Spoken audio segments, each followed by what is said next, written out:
The rain hammered against the tall windows of Buckingham Palace as William sat in his private study, reviewing the morning's correspondence. The weight of his royal duties had grown heavier since his father's coronation, and today brought news that would shake the very foundations of the monarchy's most treasured possessions.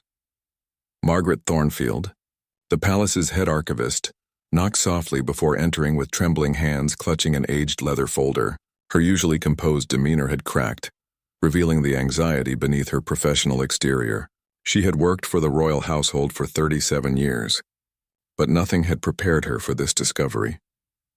"Your Royal Highness," she began, her voice barely above a whisper, "I've uncovered something extraordinary while cataloging the late Queen's personal effects from the private vault at Windsor Castle." William looked up from his papers, immediately sensing the gravity in her tone.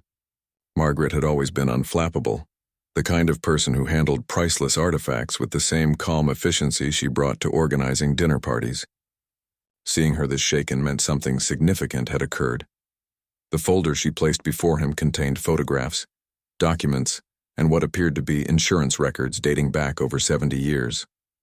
As William opened it, his eyes widened at the images of jewelry pieces he had never seen before, despite growing up surrounded by the crown jewels and his grandmother's extensive collection.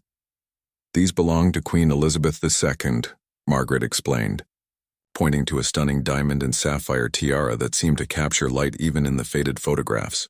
But they disappeared in 1953, just months after the coronation. The official records claimed they were stolen during a break-in at a trusted jeweler's workshop in Hatton Garden." William studied the documents more carefully. The missing pieces included not just the tiara, but an entire parure set featuring matching necklace, earrings, and bracelet. The sapphires were described as Burmese stones of exceptional quality, set in platinum and surrounded by diamonds that had once belonged to Queen Victoria herself.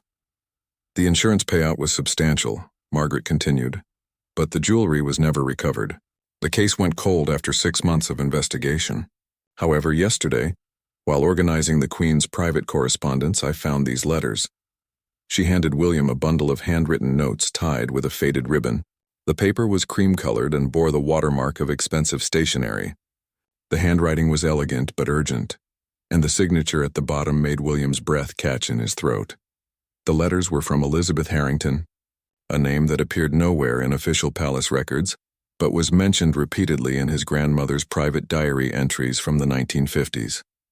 According to these documents, Elizabeth had been the Queen's closest friend from childhood, someone who had married into American high society and moved to New York shortly before the coronation. Elizabeth apparently took the jewelry with her to America, Margaret explained, her voice growing steadier as she warmed to her subject, but not as a thief. These letters suggest it was a temporary arrangement, made for reasons that aren't entirely clear from the correspondence. William read through the letters carefully. Elizabeth's words painted a picture of someone desperate to protect something precious, someone who had made an impossible choice under circumstances that remained frustratingly vague. She promised repeatedly to return the pieces when the danger had passed and when it was safe to do so. The final letter, dated 1954, was heartbreaking in its tone.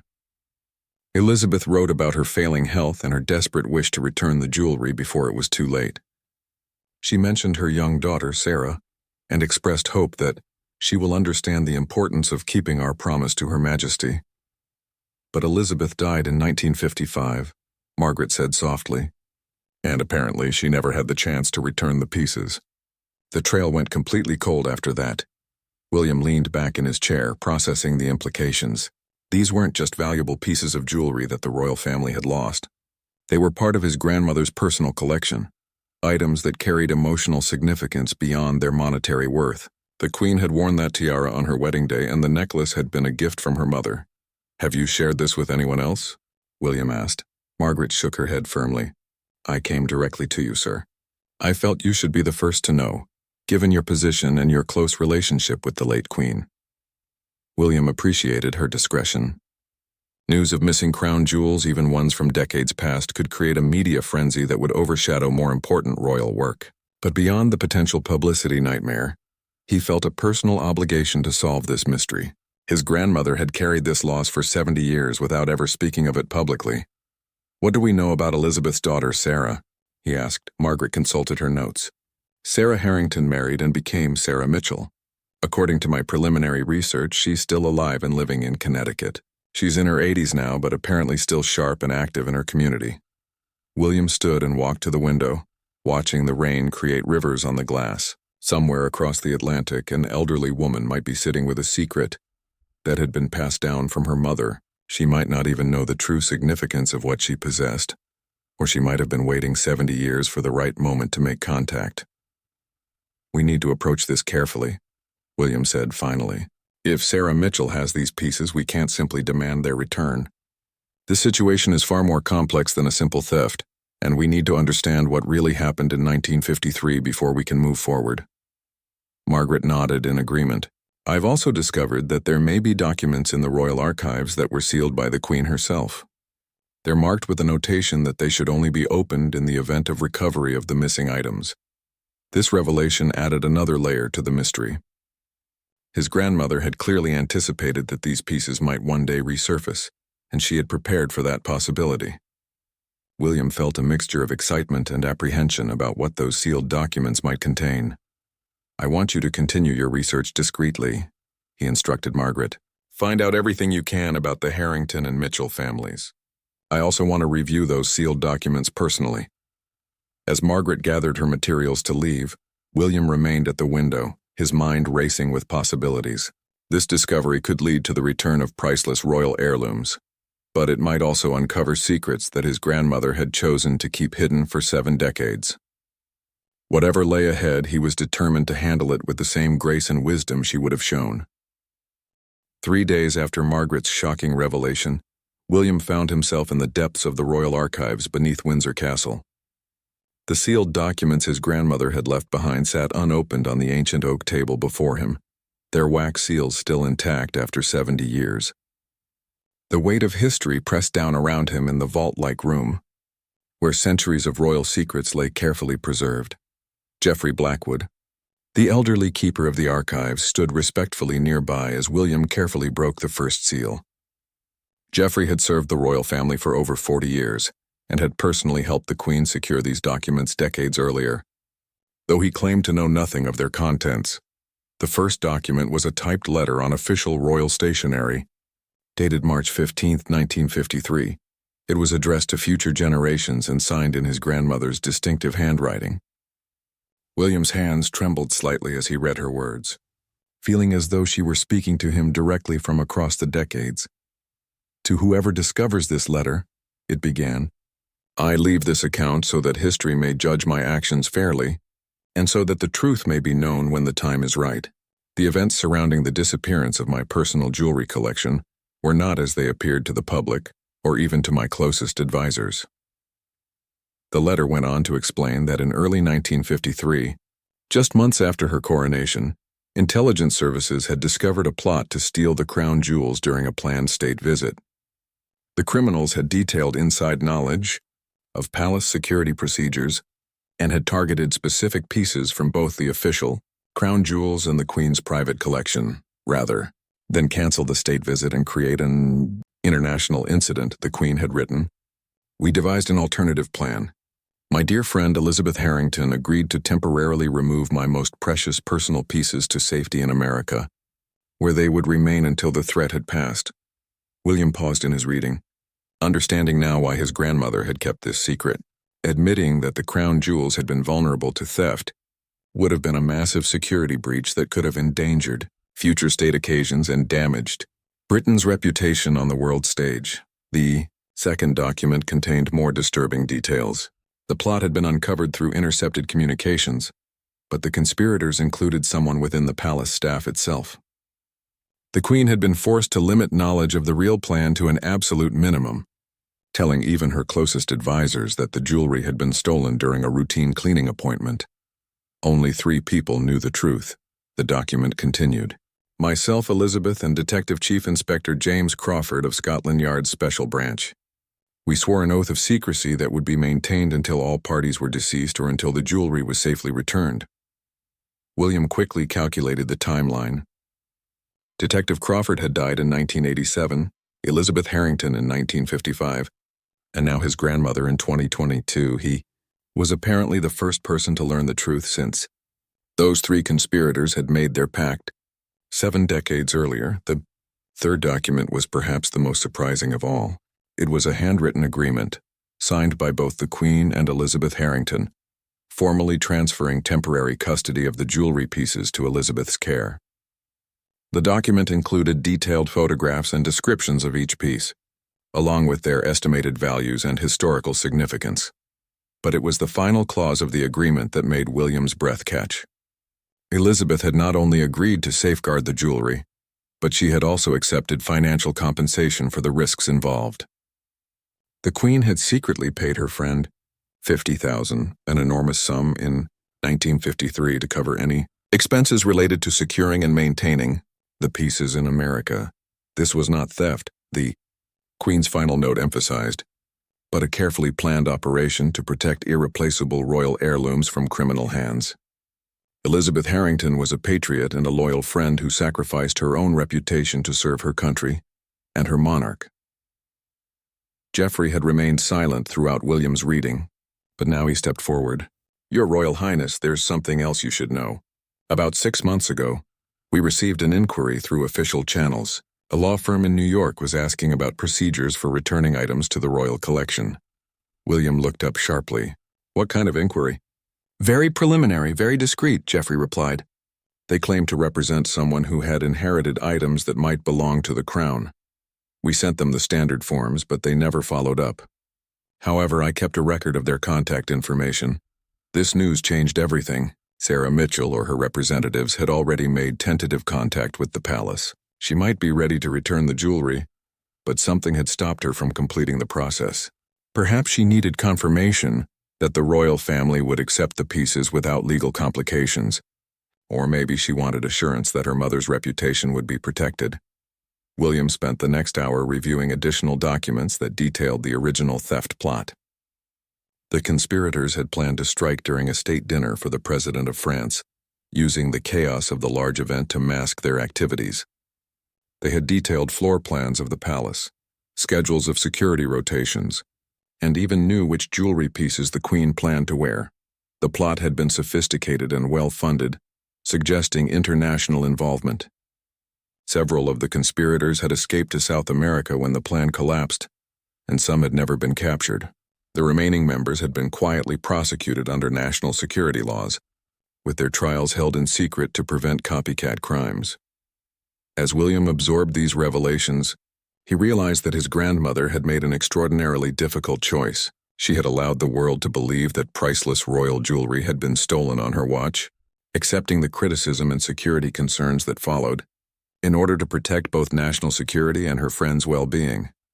"I need to contact that law firm in New York," William told Geoffrey, "but I want this handled through completely unofficial channels initially. Can you arrange for someone to make contact without revealing any official royal involvement?" Geoffrey nodded thoughtfully.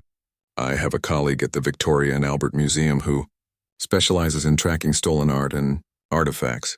Dr. Patricia Williams has excellent contacts in the American art world and could make inquiries on behalf of a private collector seeking to verify provenance.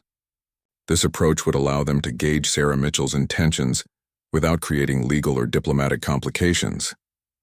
If she truly wanted to return the jewelry, they could establish communication and work out the details privately. If she had other plans, they would need to consider their options carefully. But as William prepared to leave the archives, another thought occurred to him. Camilla had been asking questions about his recent meetings with Margaret and his time spent in the archives. She had noticed his preoccupation and had made several comments about palace mysteries during their private conversations. His stepmother was intelligent and observant, with her own network of contacts throughout London society. If word of this discovery spread before he could handle it properly, the situation could become far more complicated. He needed to control the information carefully while moving quickly to resolve the situation.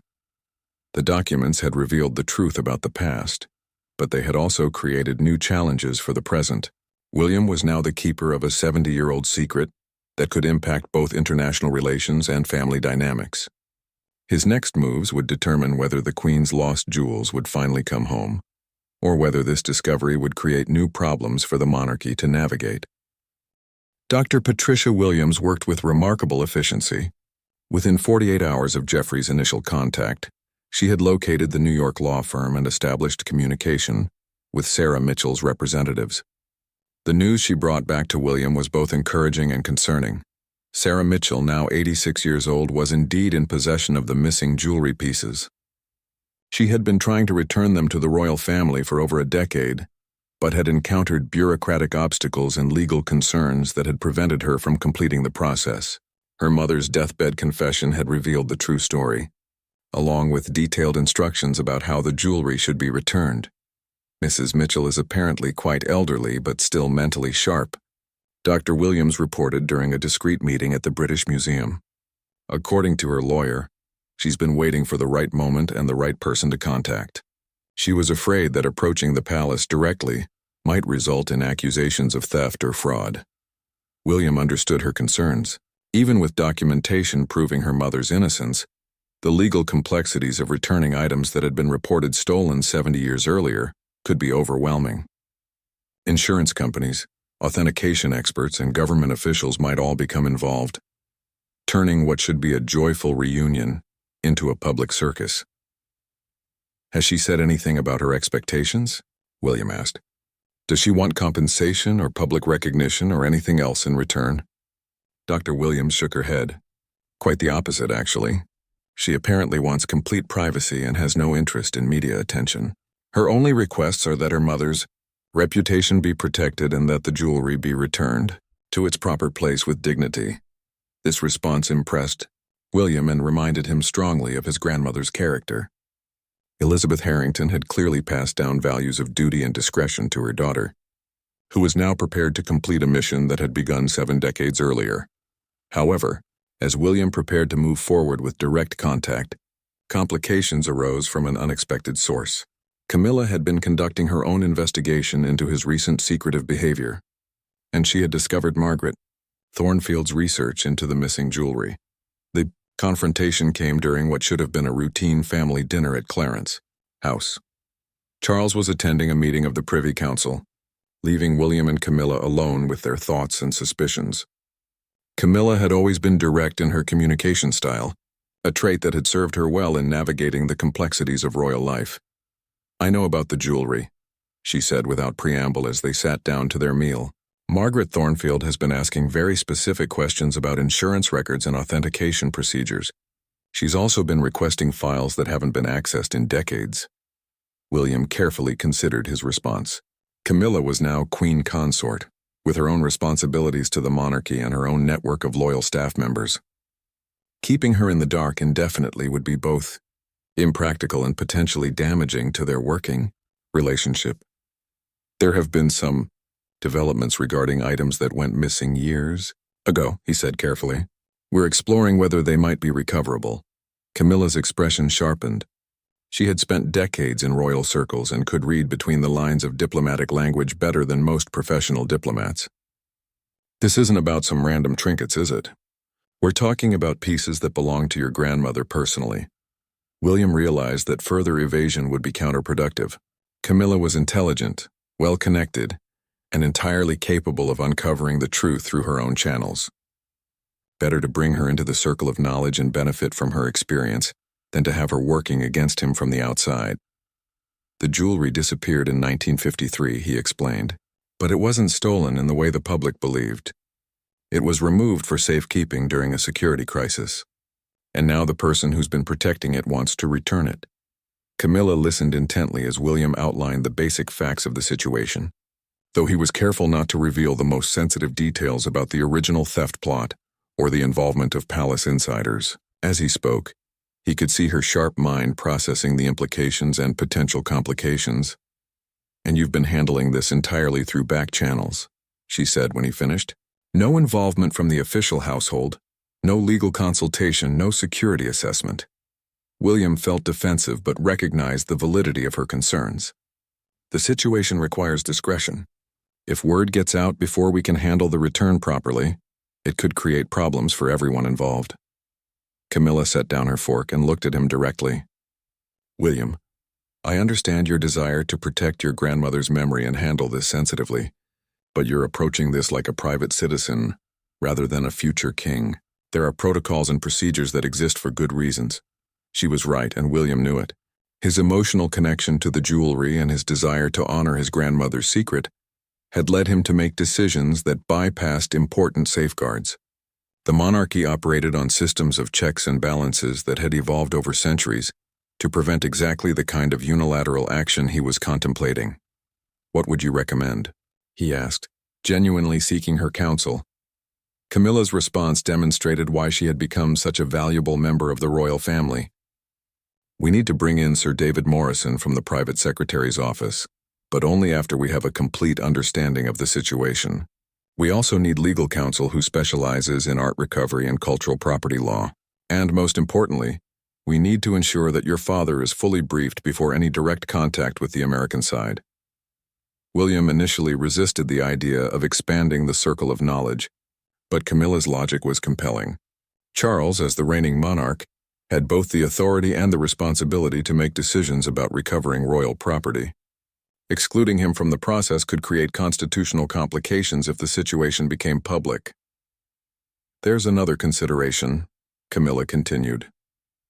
"If this jewelry has been in America for 70 years, there may be tax implications for both sides. The woman returning it might face gift tax liability, and we might need to navigate import duties and customs regulations." These practical concerns hadn't occurred to William, but they were exactly the kind of details that could derail the entire process if not handled properly.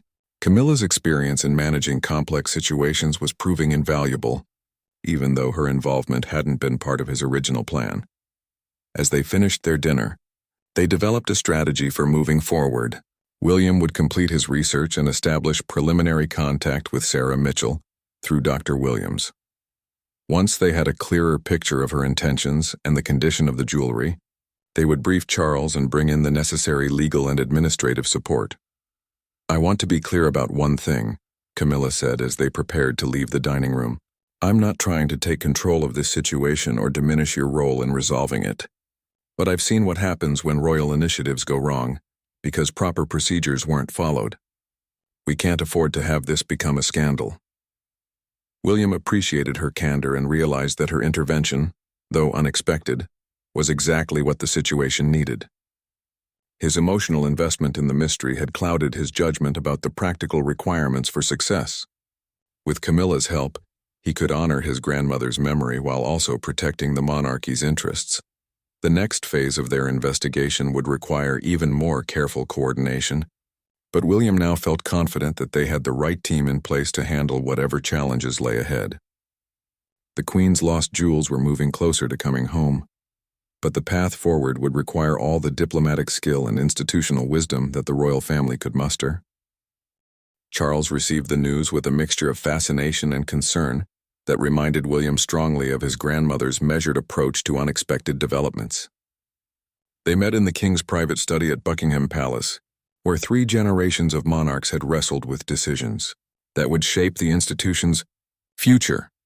"So my mother orchestrated an elaborate deception to protect both the crown, jewels, and national security," Charles said slowly, reviewing the documents William had brought. "And she maintained that deception for 70 years, allowing her reputation to suffer rather than reveal the truth." William nodded, watching his father process the implications. Charles had inherited not just the throne, but also the responsibility for decisions made decades before his reign began. Every choice he made about handling the situation would reflect on both the monarchy's past and its future. "The question now," Charles continued, "is whether revealing the truth honors her memory or betrays the very discretion she worked so hard to maintain." This was the central dilemma that had been troubling William since his discovery of the documents. His grandmother had chosen secrecy for compelling reasons, but circumstances had changed dramatically since 1953. The original security threats had long since disappeared, and the people involved in maintaining the secret had all passed away, except for Sarah Mitchell. Sir David Morrison, the king's private secretary, had been briefed on the basic facts and was present for this crucial discussion. His decades of experience in managing sensitive royal matters made him an invaluable advisor, but even he seemed uncertain about the best path forward. "Your Majesty," Sir David said carefully. "We have several options, each with distinct advantages and risks. We could arrange for the quiet return of the pieces with no public explanation, maintain the existing historical record, and treat this as a private family matter." Charles leaned back in his chair, considering this approach. It would certainly be the simplest solution, avoiding media attention and potential controversy. But William could see in his father's expression the same sense of duty that had driven his grandmother's original decision. "What are the other options?" Charles asked. "We could arrange for a partial disclosure," Sir David continued. "Acknowledge that the pieces have been recovered without revealing the full details of their disappearance. This would allow us to celebrate their return while maintaining appropriate historical discretion." William had been thinking about this middle path as well. It would satisfy the public's curiosity about the recovered jewelry while protecting the more sensitive aspects of the story. However, it would also require careful coordination with Sarah Mitchell to ensure she was comfortable with any level of public attention. The third option, Sir David said, would be full disclosure, releasing the sealed documents and telling the complete story. This would certainly vindicate the late Queen's actions and honor Elizabeth Harrington's memory, but it would also reveal significant details about palace security and intelligence operations from the 1950s. Charles stood and walked to the window, a habit William recognized from countless family discussions over the years. His father often needed movement to help process complex decisions, and this situation was certainly among the most delicate he had faced since ascending to the throne. "Have we established contact with Mrs. Mitchell yet?" Charles asked. William explained Dr. Williams's progress and the encouraging responses they had received from Sarah Mitchell's representatives. The elderly woman seemed genuinely committed to returning the jewelry and had even sent photographs proving that the pieces remained in excellent condition after 7 decades of careful preservation. She's also provided documentation that her mother left, William added, detailed care instructions, insurance appraisals from the 1950s, and what appears to be a letter intended for the royal family explaining her actions. This last detail particularly interested Charles. Elizabeth Harrington's final letter might provide insights into her motivations and perhaps guidance about how she had hoped the situation would eventually be resolved. Understanding her intentions could help them make decisions that honored both women's wishes. Camilla, who had been listening quietly throughout the discussion, finally spoke up. "There's something else we need to consider. Mrs. Mitchell is 86 years old. If we don't act soon, we might miss our opportunity entirely. Her children might not feel the same obligation to return the pieces, especially if they don't fully understand the historical context." This observation added urgency to their deliberations. Sarah Mitchell represented the last direct link to the original arrangement between the Queen and Elizabeth Harrington. Her death could complicate the situation enormously, potentially leaving the jewelry in the hands of heirs who might not share her commitment to returning it. "I want to speak with Mrs. Mitchell directly," Charles decided. "Not immediately, but after we've established secure communication channels and legal frameworks. This situation is too important to handle entirely through intermediaries." Sir David made notes about the additional security and diplomatic considerations this would require. A direct conversation between the monarch and an American citizen about returning stolen royal property would need careful coordination with multiple government departments. "In the meantime," Charles continued, "I want full authentication of those documents from the archives. We need absolute certainty about their legitimacy before we proceed further." William had expected this request. His father's scientific background and methodical approach to problems meant that he would never act on incomplete information, regardless of emotional considerations. The authentication process would take several weeks, but would provide the certainty they needed for such a significant decision. As the meeting continued, they developed a detailed timeline for the next phase of their investigation. Dr. Williams would maintain contact with Sarah Mitchell's representatives, while palace experts verified the historical documents. Legal specialists would research the international implications of recovering the jewelry, and security officials would assess any ongoing risks from revealing details about the original theft plot. "One more thing," Charles said as they prepared to conclude their discussion. "I want a complete review of our current security procedures for the crown jewels and other royal collections. If vulnerabilities existed in 1953, We need to ensure they've been properly addressed. This practical concern demonstrated Charles's understanding that recovering the lost jewelry was only part of their responsibility. They also needed to learn from the historical security breach and apply those lessons to protecting the royal collections in the modern era. As William left the meeting, he felt a sense of progress and momentum that had been missing from his earlier, more secretive efforts. Bringing his father and Camilla into the process had added complexity, but it had also provided the institutional support and expert guidance that such a delicate situation required. The path forward would still be challenging, requiring coordination between multiple countries, careful legal navigation, and sensitive diplomatic communication. But for the first time since discovering the sealed documents, William felt confident that they could successfully bring the Queen's lost jewels home while honoring the dignity and discretion that both his grandmother and Elizabeth Harrington had demonstrated throughout this remarkable story. The next phase would test their ability to balance historical truth with contemporary realities. But William was beginning to believe that they could achieve both goals without compromising either the monarchy's integrity or the privacy of the families involved. The authentication process revealed details that made the already extraordinary story even more remarkable. Dr. Helena Ashworth, the palace's chief conservation expert, had spent 3 weeks analyzing every aspect of the sealed documents using the most advanced forensic techniques available to museums and archives. "The documents are absolutely genuine," she reported to the assembled team in the Queen's Gallery Conservation Laboratory. "The paper, ink, and seals all match samples from the correct time period. More importantly, the handwriting analysis confirms that both Queen Elizabeth II and Elizabeth Harrington personally wrote and signed these materials." William felt a profound sense of relief. Despite his emotional conviction that the documents were authentic, he had worried that scientific analysis might reveal forgeries or alterations that would undermine their entire investigation. Dr. Ashworth's confirmation meant they could proceed with confidence, but the authentication had also revealed additional information that complicated their understanding of the situation.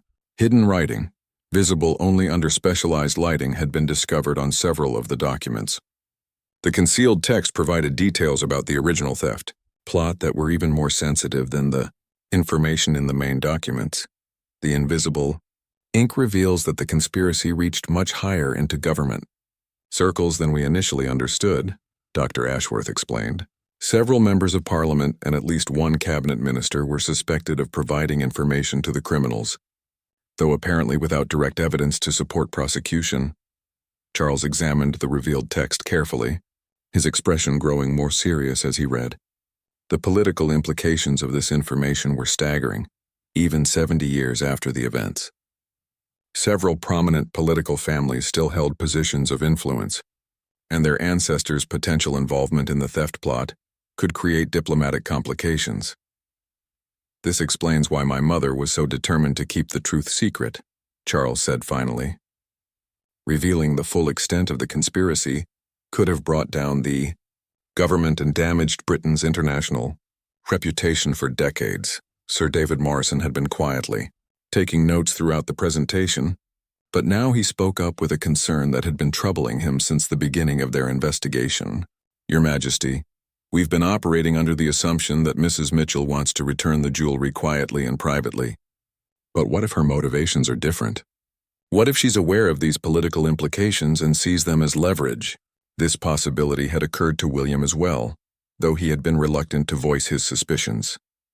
Sarah Mitchell's apparent desire for privacy could be genuine, or it could be a negotiating tactic designed to increase her advantage in eventual discussions about compensation or recognition. "We need to test her intentions before we proceed further," Camilla suggested. "Perhaps Dr. Williams could present her with a preliminary offer that would reveal whether she's truly interested in simple return or whether she has other expectations." Charles agreed with this approach, but he also wanted additional intelligence about Sarah Mitchell and her family circumstances. A discreet investigation into her financial situation, health status, and family relationships would provide crucial context for understanding her motivations and planning their approach. The investigation, conducted through private security consultants with experience in international background research, revealed a complex picture. Sarah Mitchell was indeed elderly and in declining health, living in an assisted living facility in Connecticut. Her financial situation was comfortable but not wealthy, and she had 3 children who were all successful professionals with no apparent need for additional income. More significantly, the investigation revealed that Sarah had been attempting to contact the royal family for over 15 years, not just the past decade as they had initially believed. Her earliest efforts had been rebuffed by palace staff who assumed she was either confused or attempting some kind of fraud. Only her persistence and the involvement of reputable legal counsel had eventually resulted in her inquiries reaching people who could recognize their potential legitimacy. She's been trying to complete her mother's mission for most of her adult life, the security consultant reported. According to her neighbors and facility staff, she talks frequently about a promise she made to her dying mother and her determination to fulfill it before her own death. This information convinced William that Sarah Mitchell's motivations were genuine and aligned with their own goals. She wasn't seeking profit or publicity, but rather closure for a burden that had been passed down through her family for 3 generations. Armed with this knowledge, Charles authorized direct contact with Sarah Mitchell through secure diplomatic channels.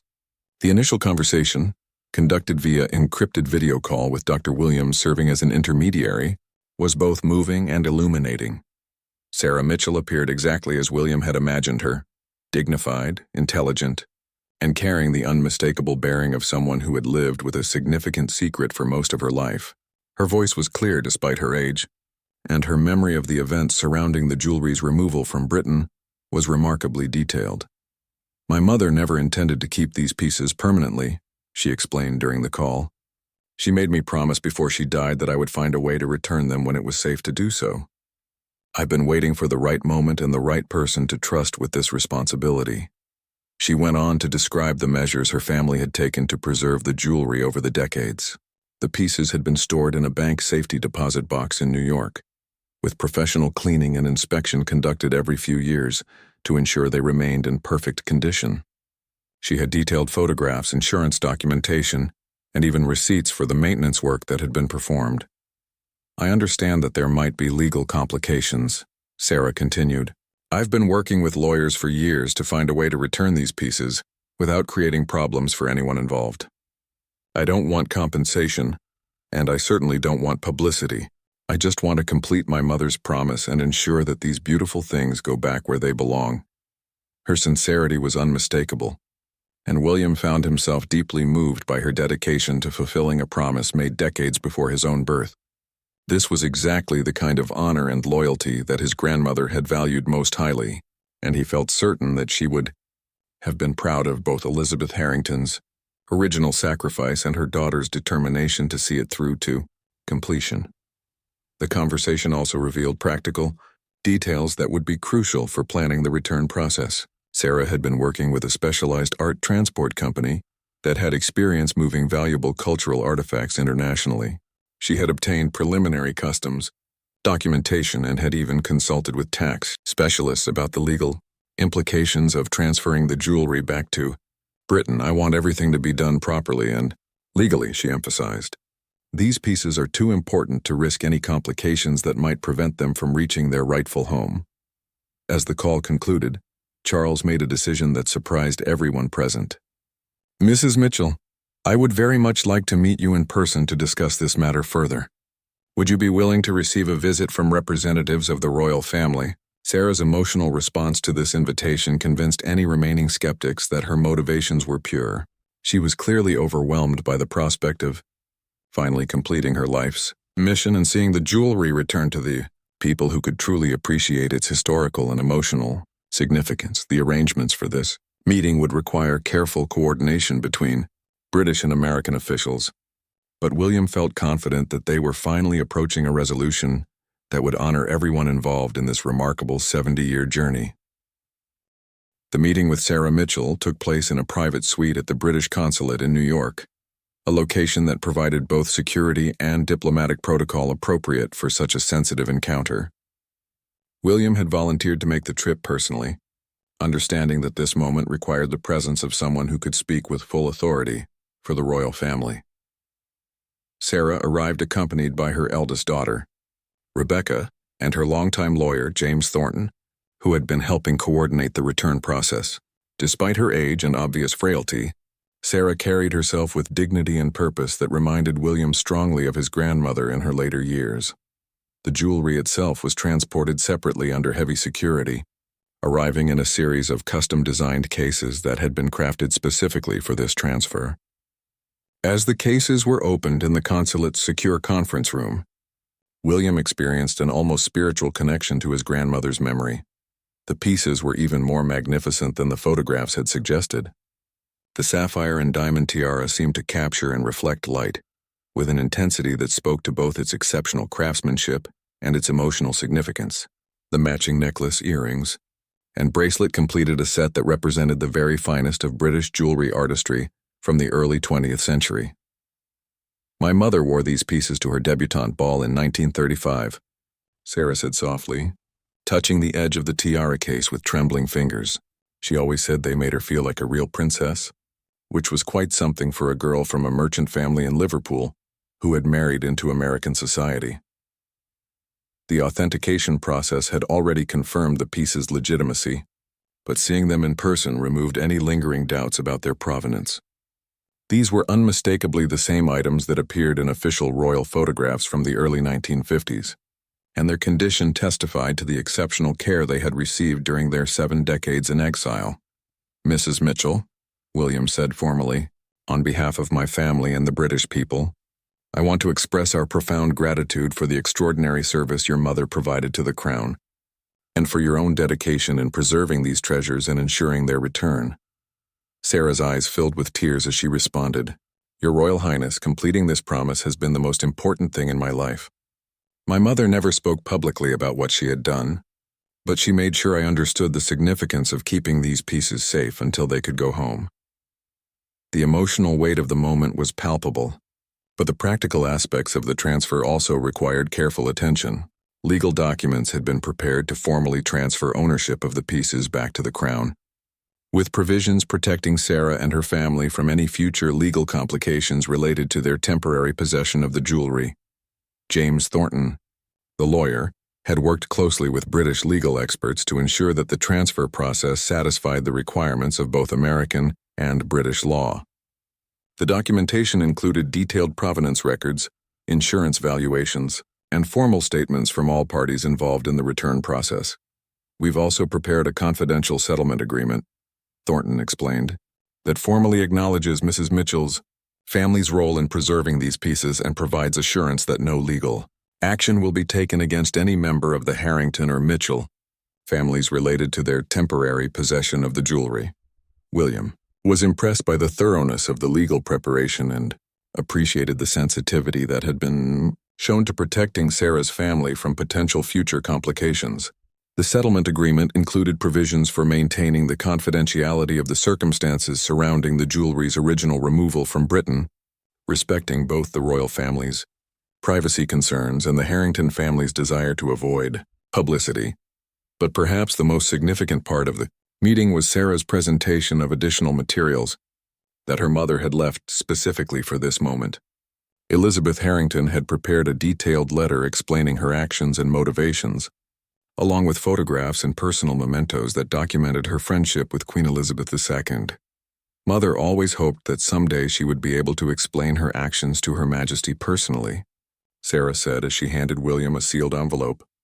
Since that wasn't possible, she wanted these words to reach the royal family when the jewelry was returned. The letter, written in Elizabeth's elegant handwriting, provided the most complete account yet of the events surrounding the jewelry's removal from Britain. She described the fear and uncertainty of those early months after the coronation, when intelligence reports suggested that royal security had been severely compromised. "I agreed to take the jewelry not just because Her Majesty asked me to," Elizabeth had written, "but because I understood that the alternative might be its loss forever to criminals who cared nothing for its historical significance or emotional value. I considered it an honor to serve my country and my dearest friend in this way." The letter also revealed details about the personal cost of Elizabeth's decision. Her temporary possession of the jewelry had created suspicion and gossip in her American social circles, where rumors circulated about how she had acquired such magnificent pieces. She had endured years of whispered accusations and social ostracism rather than reveal the truth about her service to the crown. She sacrificed her reputation to protect these pieces and maintain their secrecy, Sarah explained. Even on her deathbed, she was more concerned about keeping the promise she had made to the queen than about clearing her own name. This revelation added another layer to William's understanding of the extraordinary sacrifice that both women had made. His grandmother had accepted the public perception that royal security had failed on her watch, while Elizabeth Harrington had accepted suspicion about her character and integrity, all to protect both the jewelry and the sensitive information surrounding its temporary removal. As the formal transfer ceremony concluded, William made a decision that he hoped would honor both women's memory. Mrs. Mitchell, I want you to know that while the circumstances of this situation must remain confidential, the royal family will never forget the service that your mother provided or the dedication you've shown in completing her mission. He also extended an invitation that surprised everyone present. When these pieces are eventually displayed again, whether in exhibitions or state occasions, we will ensure that appropriate recognition is given to the role that private citizens played in their preservation during a critical period in British history. Sarah was clearly moved by this gesture, though she insisted that public recognition had never been her goal. Just knowing that these beautiful things are back where they belong is enough for me, she said. But I'm grateful that Mother's sacrifice won't be entirely forgotten. The meeting concluded with William personally ensuring that the jewelry cases were secured for their journey back to Britain. As he watched the pieces being loaded onto the diplomatic transport that would carry them home, he reflected on the extraordinary chain of events that had led to this moment. Two women from different generations and different continents had demonstrated the kind of loyalty and integrity that the monarchy valued most highly. Their actions had preserved not just priceless artifacts, but also the principles of duty and discretion that had guided the royal family through 7 decades of social and political change. The Queen's lost jewels were finally going home, carrying with them a story of friendship, sacrifice, and unwavering commitment that would remain hidden from public view, but would never be forgotten by those who understood its true significance. The return of the jewelry to Britain was handled with the same discretion that had characterized the entire operation.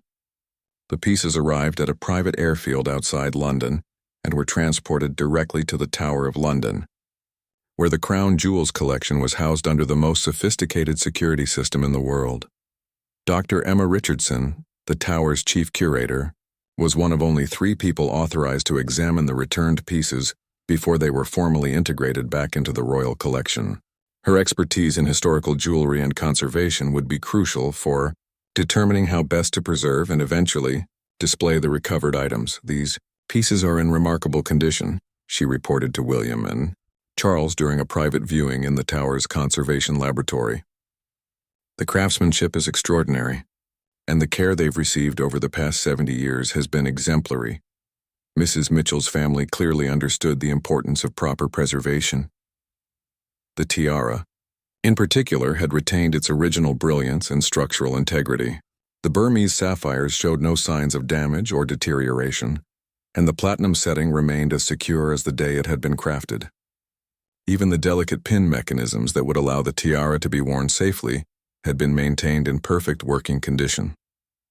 We could display these pieces immediately if desired, Dr. Richardson continued.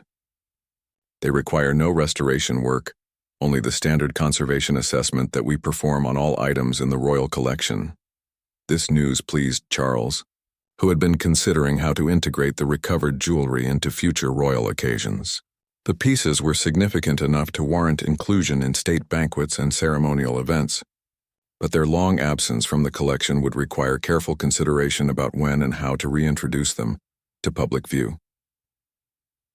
Camilla, who had been following the situation closely since her initial discovery of the investigation, offered practical insights about the jewelry's potential future use. These pieces would be perfect for state visits from Commonwealth nations, she suggested. The historical significance of their recovery could add meaning to such occasions, even without revealing the full story. This approach appealed to William, who was eager to ensure that the jewelry would continue to serve its intended purpose rather than simply becoming museum pieces. His grandmother had worn these items to fulfill her royal duties, and he wanted to honor that tradition by ensuring they remained part of the working royal collection. But the return of the jewelry also created new responsibilities for the palace. The existence of detailed documentation about the pieces meant that their provenance and ownership were now more thoroughly established than ever before. But it also meant that their value and significance were fully understood by a wider circle of people. "We need to update our security protocols," Sir David Morrison advised. "The knowledge that these pieces have been recovered will eventually spread beyond our immediate circle, regardless of our efforts to maintain confidentiality. We should assume that their existence will become known to potential criminals and take appropriate precautions."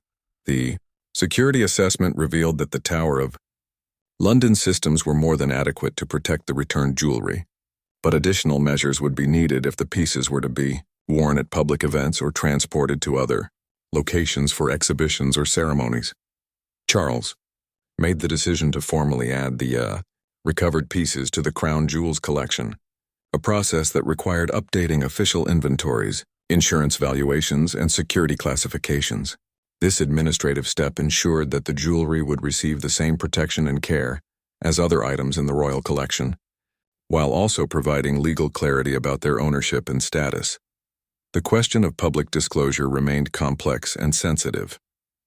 While Charles was inclined toward eventual transparency about the jewelry's recovery, the timing and extent of any announcement would need careful consideration. The political implications revealed in the hidden text of the original documents meant that some aspects of the story might never be appropriate for public release. We could acknowledge the recovery of previously lost royal jewelry without revealing the specific circumstances of their disappearance, Camilla suggested during one of their planning sessions. This would satisfy public curiosity while protecting the sensitive historical information. William supported this approach, particularly because it would allow them to honor Elizabeth Harrington's memory without exposing her family to unwanted attention or potential legal complications. Sarah Mitchell had consistently expressed her desire for privacy, and any public announcement should respect those wishes. The solution they developed was elegant in its simplicity. When the jewelry was eventually displayed or worn at public events, it would be described as recently recovered royal jewelry from the collection of Queen Elizabeth II. This phrasing was technically accurate while avoiding details that might compromise security or privacy. As autumn arrived, the first opportunity to showcase the recovered pieces presented itself. The state visit of the Canadian Prime Minister provided an ideal occasion for Camilla to wear the sapphire and diamond necklace, allowing the public to see one of the recovered pieces without any fanfare or special announcement. The evening of the state banquet, Camilla wore the necklace with a midnight blue gown that perfectly complemented the deep blue of the Burmese sapphires. The jewelry's first public appearance in over 70 years passed without particular notice from the media, who assumed it was simply another piece from the extensive royal collection. William watched from across the banquet hall as his stepmother gracefully fulfilled her ceremonial duties while wearing jewelry that carried such an extraordinary hidden history. The sight filled him with satisfaction that the pieces were once again serving their intended purpose as symbols of British craftsmanship and royal tradition. Later that evening, as the formal events concluded, Charles approached William with a proposal that had been forming in his mind throughout the recovery process. "I want to establish a private fund to support Mrs. Mitchell's care during her remaining years," he said. "Not as payment for the jewelry's return, but as recognition of her family's extraordinary service to the crown." This gesture reflected the values that had guided the royal family throughout the entire process. While they could never publicly acknowledge the full extent of Elizabeth Harrington's sacrifice or Sarah Mitchell's dedication, they could ensure that appropriate gratitude was expressed through practical support that would improve Sarah's quality of life. During her final years, the fund was established quietly through intermediaries, providing for enhanced medical care and comfortable accommodations that allowed Sarah to live with dignity and security. When she was informed of the royal family's gesture, her response was characteristically gracious and modest. "I'm deeply touched by their kindness," she told her lawyer, "but completing my mother's promise was reward enough. Knowing that those beautiful pieces are back where they belong gives me more satisfaction than any material gift could provide." As winter approached, William reflected on the remarkable journey that had begun with Margaret Thornfield's discovery of forgotten documents in the royal archives. What had started as a historical mystery had become a profound lesson about duty, sacrifice, and the enduring power of personal integrity. The Queen's lost jewels had finally come home, carrying with them a secret history that would remain largely hidden from public view, but would never be forgotten by those privileged to know the truth. Elizabeth Harrington and Sarah Mitchell had demonstrated that the most meaningful service often goes unrecognized, and that sometimes the greatest honor lies in keeping faith with promises made to those we love. The jewelry now rested securely in the Tower of London, ready to play its part in future royal occasions while carrying the invisible legacy of two remarkable women, who had understood that some responsibilities transcend personal interest and span generations. Their story would remain one of the monarchy's most closely guarded secrets, but also one of its most inspiring examples of loyalty and dedication.